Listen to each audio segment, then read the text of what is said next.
Hello दोस्तों, चलिए आज की वीडियो शुरू करते हैं। आज की इस वीडियो में हम लोग क्लास 12th का जो जिनका भी इंग्लिश कोर सब्जेक्ट है, चाहे आप आर्ट्स का हो, साइंस या कॉमर्स का हो, तीनों स्ट्रीम के लिए वीडियो बहुत ही महत्वपूर्ण होने वाला है। क्योंकि आज की इस वीडियो में हम लोग क्लास 12th का जो 2023-24 में मॉडल पेपर जारी हुआ था उसका वन शॉट रिवीजन करने वाले हैं।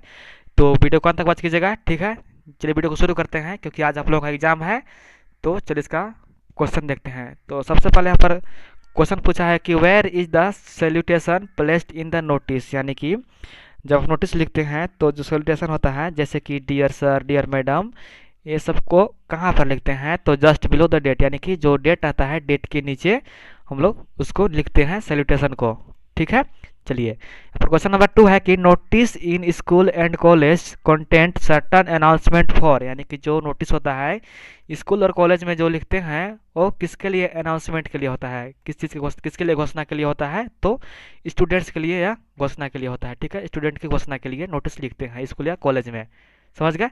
चलिए क्वेश्चन नंबर 3 है कि letter to the editor are written for, यानी कि जो लेटर टू एडिटर होता है उसको हम लोग कहाँ लिखते हैं? तो न्यूज़पेपर में लिखते हैं, ठीक है। यानी कि कोई घटना घट गया तो सबको कहाँ लिखेंगे? हम लोग न्यूज़पेपर में लिखेंगे, ठीक है। क्वेश्चन नंबर 4 है कि what is the setting of the last lesson, ठीक है। यानी कि जो लास्ट लेसन चैप्टर है वो किस चीज़ पर सीटिंग है, यानी कि किस चीज़ के बारे में बताया है? तो फ्रैंको परिसंवार जो होता है उसी के बारे में द लास्ट लेसन है उसमें बताया गया है। और आप लोग कमेंट करके बताइएगा कि फ्रैंको परिसंवार कब हुआ था, ठीक है।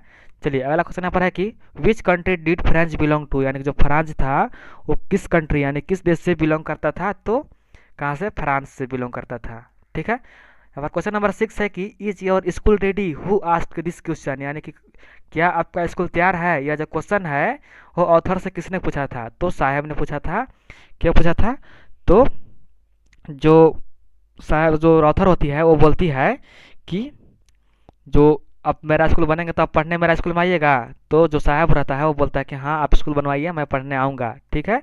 तो एक दिन जब सॉरी एक दिन जो ऑथर रहती है वो साहब से भेंटाती है और साहब पूछता है कि क्या आपका स्कूल तैयार है, ठीक है।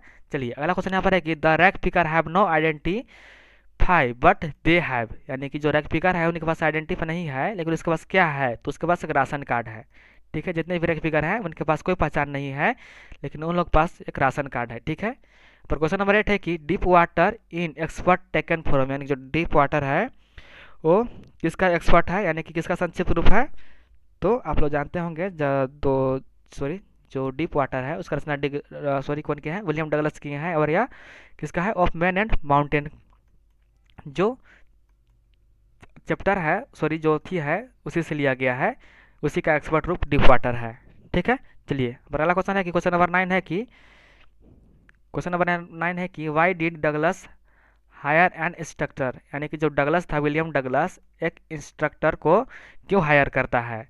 तो क्यों हायर करता है? तो overcome his fear of water and learn swimming, यानी कि जो उसका डर था पानी से उसको भगाने के लिए और स्विमिंग सीखने के लिए एक इंस्ट्रक्टर को हायर करता है, ठीक है।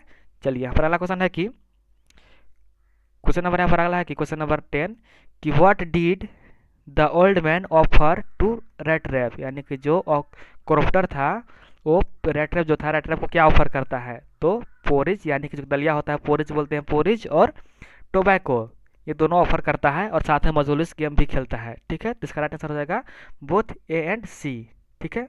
दलिया देता है और टोबैको देता है, ठीक है।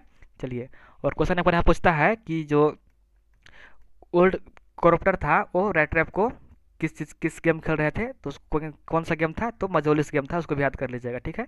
अगला क्वेश्चन यहाँ पर है कि what amount of money was sold stolen from crofters pouch, यानी कि जो सॉरी जो वहाँ पर पेडलर था वो जो क्रॉफ्टर था क्रॉफ्टर का पाउच से कितना मनी चुराता है? तो 30 करोनर जो होता है वो मनी चुरा कर वहाँ से भाग जाता है पेडलर जो रेड रेस वाला रहता है, ठीक है। अगला क्वेश्चन यहाँ पर है कि where was the annual convention of the Indian National Congress party held, यानी कि जो इंडियन पार्टी जो कांग्रेस था इंडियन नेशनल पार्टी कांग्रेस उसका जो कन्वेंशन था वो कहाँ पर हेल्ड, यानी कि कहाँ पर आयोजित किया गया था? तो लखनऊ में आयोजित किया गया था, ठीक है। अगला क्वेश्चन यहाँ पर है कि pancake was the brand name of the, यानी कि जो पैनकेक है उस किसका ब्रांड नाम है? तो मेकअप मटेरियल का ब्रांड नाम है पैनकेक, ठीक है। अगला क्वेश्चन यहाँ पर है कि who was the boss of Gemini studio, तो जेमिनी स्टूडियो का बॉस कौन है? तो एम आर वसन, ठीक है। यहाँ पर मैं शॉर्ट से कर रहा हूँ, जल्दी जल्दी कर रहा हूँ क्योंकि आप लोगों के पास ज़्यादा समय नहीं है।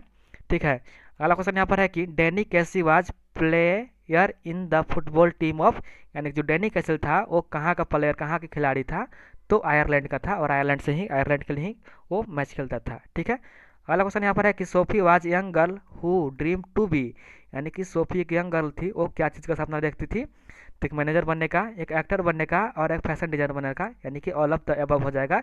ये सभी जो सपना था वो सोफी देखती थी और सोफी को डे ड्रीमर भी कहते हैं। ठीक है, अब चलिए आगे, यहाँ पर दिया है read the given extract and answer the question. यहाँ पर कुछ दिया है ग्राफ पैराग्राफ, इसको पढ़ना है, उसका आंसर सोल्व करना है। तो ड्राइविंग फ्रॉम माई पेरेंट्स, ठीक है, home to coaching last Friday morning I saw my mother beside me. ठीक है, does open mouth her face ashen like that of a corpse and realise with pain, यानी कि जो लेखिका होती है वो अपने पेरेंट्स से घर से ड्राइव करती है और कोचिन एयरपोर्ट जाती है लास्ट फ्राइडे को, और एक दिन वो सुबह में अपने माँ को देखती है, उसके बगल में बैठी हुई है, उसका मुंह खुला हुआ है और फेस असेन लाइक, यानी कि उसका फेस तो पीला पड़ गया है, बिल्कुल कॉप्स यानी कि एक लाश की तरह, और उसको देखकर रियलाइज करती है ऑथर, और उसका रियलाइज करती है तो पेन होता है। ठीक है, ये बताया गया है। चलिए यहाँ पर इसका आंसर देखते हैं।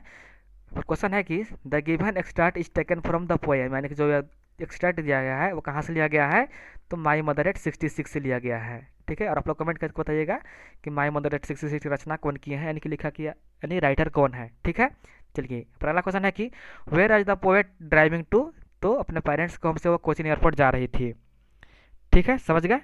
चलिए अगला क्वेश्चन यहाँ पर है कि who was sitting beside the poet, यानी कि जो पोएट थी उसके बिसाइड, यानी कि बगल में कौन बैठी थी, तो उसकी माँ, हर मदर बैठी हुई थी। ठीक है, यहाँ पर अगला क्वेश्चन है कि what type of word does the poet in the poem keeping quiet, तो green wars, wars with gas, wars with fire, यानी कि जो पोएट रहता है वो किस चीज़, कौन सा वार के बारे में कीपिंग क्वाइट जो पोएम होता है उससे बताता है, तो ग्रीन वार्स भी बताता है, वार्स विथ गैस और वार्स विथ फायर। ठीक है, ये सभी जो वार है उसके बारे में ये कीपिंग क्वाइट में लेखक बताते हैं, राइटर बताते हैं। ठीक है, अगला क्वेश्चन यहाँ पर है कि होम डीड द इनहा यहाँ पर इन चैंट यूथ एंडमन और रिजॉल्व टू ई सीक, तो कैंथिया द मून क्या हो जाएगा, गोडेस, कैंथिया द मून गोडेस।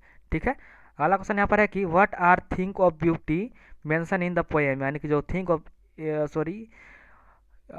ब्यूटी जो पोएम है उसमें जो सुंदरता है, सुंदरता किसका बताया गया है, तो सन और चांद को, सूरज और चांद को, यंग ट्रीज एंड स्ट्रीम को, जो नए डालियाँ होते हैं, पेड़ होता है उसको, और फ्लावर यानी कि फूल को, यह सभी को वहाँ पर यंग बताया गया है। वहाँ पर किसी चीज़ सुंदरता के बारे में नहीं बताया गया है कि आदमी लोग सुंदर होते हैं, यहाँ पर जो प्राकृतिक सुंदरता है उसको बताते हैं। ठीक है, क्वेश्चन नंबर 23 है कि who was Sam in the third level, यानी कि थर्ड लेवल है उसमें सैम कौन था, तो एक साइकेट्रिस्ट भी था और चार्ली का दोस्त भी था। ठीक है, अगला क्वेश्चन यहाँ पर है कि the let tiger be where who said this, यानी कि बाघों सावधान हो जाओ, यह जो है किसने कहा था, तो यह दो प्रिंस था जंग बहादुर, उन्होंने कहा था कि शेरों सावधान हो जाओ। ठीक है, चलिए पहला क्वेश्चन है 25 नंबर है कि for how many years ago gold did Gondwana exist, यानी कि जो गोंडवाना है कितने सालों से एग्जिस्ट करता है, तो 650 मिलियन ईयर एगो, यानी कि 650 मिलियन ईयर्स एगो। ठीक है, 650 million years ago Gondwana exist करता है। ठीक है, अगला क्वेश्चन यहाँ पर है कि व्हाट इज द एकेडमिक सोकाल्स्की, यानी कि जो एकेडमिक सोकाल्स्की था वो कौन, क्या चीज़ था, तो एक रशियन रिसर्च वेसल्स था। क्या था, एक रशिया का रिसर्च वेसल्स था।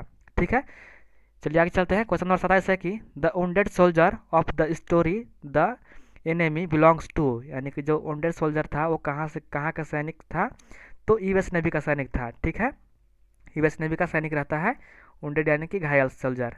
ठीक है, चलिए अगला हमारा क्वेश्चन है कि what did M R Lamb grow in his garden, यानी कि जो मिस्टर लैम्प होते हैं वो अपने गार्डन में क्या चीज़ ग्रो करते हैं, यानी क्या चीज़ उगाते हैं, तो एप्पल उगाते हैं। ठीक है, और अपना एप्पल को जेली बनाते हैं। अगला क्वेश्चन यहाँ पर है कि what did Bama reach in 1 hour instead of 10 minute, यानी कि जो 10 मिनट रास्ता है, 10 मिनट रास्ता में वो 1 घंटा लगाती है, बामा जो है वो क्या करती है, तो इसका राइट आंसर हो जाएगा because she use to stop at every shop, यानी कि हर दुकान में रुकती है और वो रोड को देखती है, ठीक है, और इंजॉय लेती है और फन मजाक करती है। इसी कारण से 10 मिनट का रास्ता में वो 1 घंटा समय लगाती है बामा। ठीक है, चलिए पर आखिरी क्वेश्चन है कि वाई डिड जीतकाला Shah not like to cut hair, यानी कि कह रहा है कि जीतकाला शाह को क्या पसंद नहीं था अपने बालों को कटवाना। तो इसका राइट आंसर हो जाएगा, यहाँ पर देख लीजिए आप लोग, इसका राइट आंसर यहाँ पर है कि because her mother had told her that, यानी कि उसका जो माँ है उससे वो कहती है कि mourner and coward keep such hair, यानी कि जो कायर और जो डरपोक होते हैं वो इस तरह का बाल रखते हैं। ठीक है, इसी से जीतकाला शाह को पसंद नहीं लगता है हेयर। ठीक है, तो दोस्तों ये है आप लोगों का 30 मोस्ट वीवीआई ऑब्जेक्टिव क्वेश्चन, और जल्द ही मैं इसका 2025-26 का और जो 2022-23 का है सारा का मॉडल पेपर और जो एग्जाम में पूछा है वो क्वेश्चन करा दे रहा हूँ। यदि आप इतना वीडियो को देख लेते हैं तो आप लोगों का जो 30 क्वेश्चन है वो यहाँ से बाहर नहीं आने वाला है। तो बस वीडियो को आप लोग वॉच करते रहिएगा और अच्छे से क्वेश्चन याद कीजिएगा। आप लोगों का सारा जो 30 का ऑब्जेक्टिव क्वेश्चन है सारा का सारा यहीं से आने वाला है। बस आप लोग टेंशन मत लीजिए, ठीक है, बस वीडियो को वॉच कीजिए। ठीक है, फिर मिलते हैं नए वीडियो के साथ, तब तक के लिए धन्यवाद।